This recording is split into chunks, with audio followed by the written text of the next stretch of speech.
Yun guys, pasok na naman tayo. Linggo, pang umaga.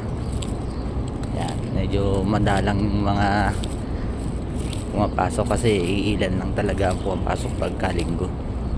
Kasing iba dito, kadalasan talaga day off nila, lalo na yung nasa office. Ayan, mainit na naman yung panahon. Tirik na naman yung araw kasi mag-aalas 8 na. Ayan, hindi pa naman ganun kapdi yung sinagdang araw, pero sabi nila vitamins din daw yan. Kailangan din daw magpainit kasi laging malamig sa kwarto. Yun,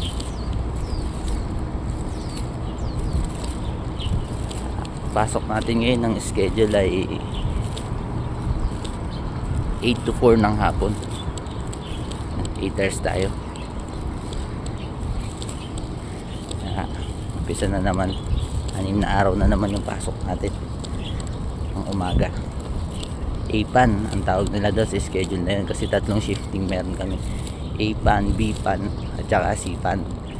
Yung A-PAN pang umaga 8 to 4, yung mid shift tawag na dun B-PAN, 4 to 8 ng gabi, 4 to 12 ng gabi. Tapos yung C-PAN yun yung ano, panghating gabi pasok, bali 12 to 8 siya ng umaga.